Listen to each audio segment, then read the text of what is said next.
Order! Order! You are an incorrigible delinquent at times. Behave yourself, man!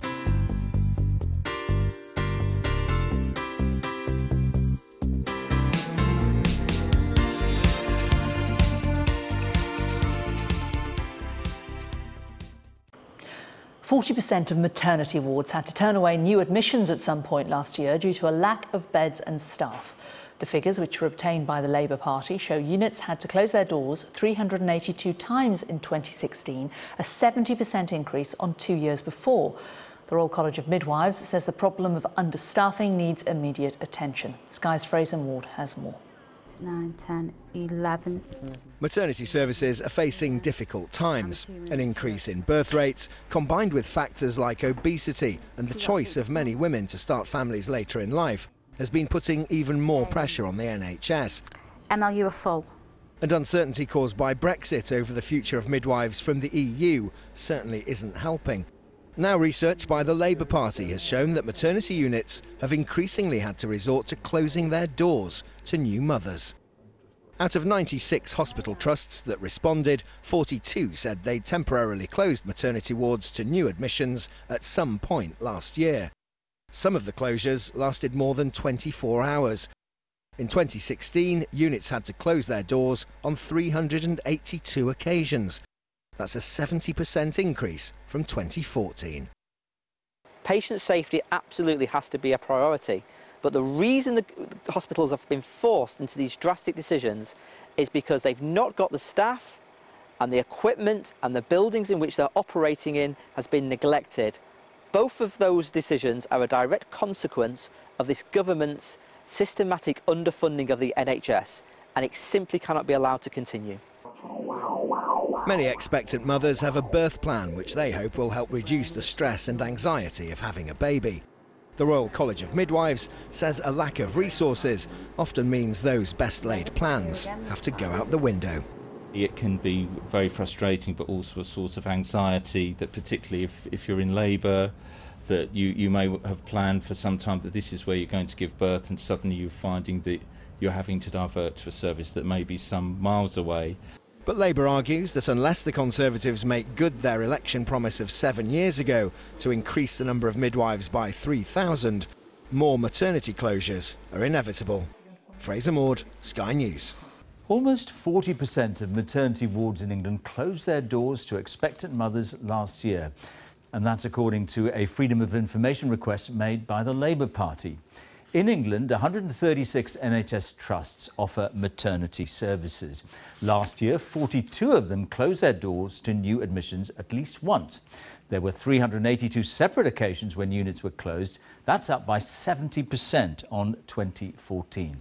The most common reason given was shortages of staff or beds. Our health correspondent Dominic Hughes reports. Midwives provide specialist care to some of the health service's most vulnerable patients. But a shortage of staff, combined with a rising birth rate, means some maternity units are struggling. What should we draw? 2 years ago, Rachel Hall went into labour, but her local unit was temporarily closed, and she faced a 30-mile road trip to an alternative hospital. Fortunately, all was well in the end, and daughter Isabel is thriving.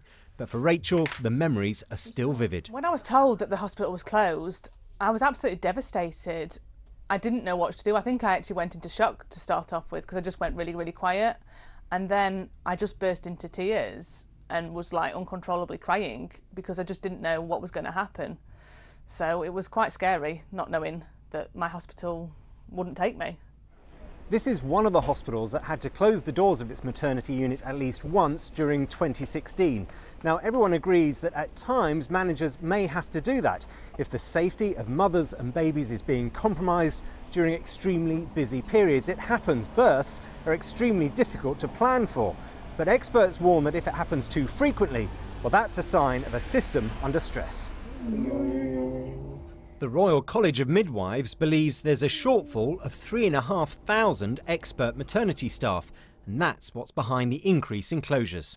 It's very rare for maternity units to be closed, and the fact that we've seen a 70% increase in how often that's happening, I think should give us cause for serious concern. Peaks and troughs in the birth rate always have an impact on maternity services, and more midwives are being trained. The Department of Health says hospitals need to use temporary closures to manage those peaks in admissions, and it argues it's misleading to use these figures to indicate a shortage of staff because of the difficulties around planning for births. Dominic Hughes, BBC News. Now, almost half of maternity wards in England were forced to turn away expectant mothers at least once last year, according to figures obtained by the Labour Party. More than 40 NHS trusts said they'd had to temporarily close their doors to new arrivals, blaming a lack of staff or beds. Labour described it as shameful, but the government insisted it was misleading to suggest that staff shortages were to blame. Fatma Manji reports. When twins Scarlett and Amy were about to be born, their mum Sam headed to her local hospital in Telford. But they didn't have the space to accommodate her, and instead she had to give birth to premature twins 50 miles away from home at a hospital in Stoke. Lonely. Very lonely. I was very emotional, scared. I was there on my own when our newborns, not knowing what was going on, not knowing anybody, and the only contact I got was a phone, and having to wait till Greg or somebody could visit me was horrible. Well, I said it was an hour and a half away, but within I did about 1,400 miles in about 2 weeks, just visiting. You know, you've got to treasure that moment. It's just wrong they're doing it. The twins are now 2, but figures obtained by the Labour Party suggest more mothers are being turned away from their local hospitals. In 2016, more than 40% of maternity wards had to temporarily shut. The most common reasons: too few staff and not enough beds. I'm not criticising hospitals who have to take these very difficult, drastic decisions. They've always got to do what is in the interests of the safety of their patients. But the reason they've taken those decisions is because of these underlying fundamental problems, and those underlying fundamental problems are a lack of staff and a lack of investment in the equipment in hospitals, both of which flow back to decisions made by Theresa May and this Tory government. The government says there are enough midwives, and it's misleading to blame this on staffing. These are well-rehearsed measures. These are for a few hours at a time. This is something that has been going on for years and years, and it's the right thing for maternity units to take those steps when they need to make sure patient safety isn't affected. And yet professional health bodies say maternity services are under pressure, with closures increasing and not enough midwives staying in the NHS. We're getting into a very worrying, vicious circle. What midwives are telling us is that they can't do the job that they thought they would do. They can't give women the care they want to give. And so they're saying, look, we're not going to work in this profession anymore. And they're actually leaving the profession after 2 to 3 years. Sam and Greg want the government to invest more in maternity services so that other families can have a happier experience. Now, back here, when a pregnant woman finds the time has come to head to hospital for the birth, what she obviously does not want to find is that it is full. But in 2015 in England, that happened more than ever before. In fact, research compiled by the Labour Party found it happened nearly 400 times at 42 different places. Having twins is hard enough, but complications meant Samantha Tudor had to go in for a C-section 8 weeks early. It was supposed to happen at Telford's Princess Royal Hospital. Got onto the ward to be told within an hour of being on the ward they could not accommodate myself and my 2 children, my 2 unborn babies, as they had no space, which you find a little odd being a new unit. Eventually a place was found in Stoke, an hour and a half away. It was a horrible experience. Scared. Very, very scared. Half an hour down the road from all my family is where I planned everything was being done in Telford, to find out I'm going to be an hour and a half away. It was very scary. It's a growing problem, says the Labour Party. 42 of the 96 English trusts which responded to their Freedom of Information request said they temporarily closed at some point last year. In total, there were 382 closures, as some hospitals had to close their units more than once.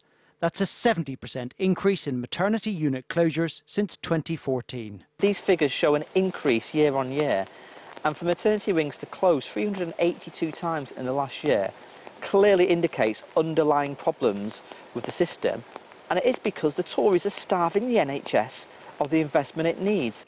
The government says it's standard practice for maternity units to close their doors during surges in demand, which can't be predicted. These are well-rehearsed measures. These are for a few hours at a time. This is something that has been going on for years and years, and it's the right thing for maternity units to take those steps when they need to make sure patient safety isn't affected. The Department of Health also insists there are enough midwives in the NHS, but although a significant number are being trained, the Royal College of Midwives says the pressures of work are now driving many out of the profession.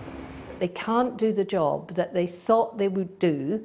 They can't give women the care they want to give. And so they're saying, look, we're not going to work in this profession anymore.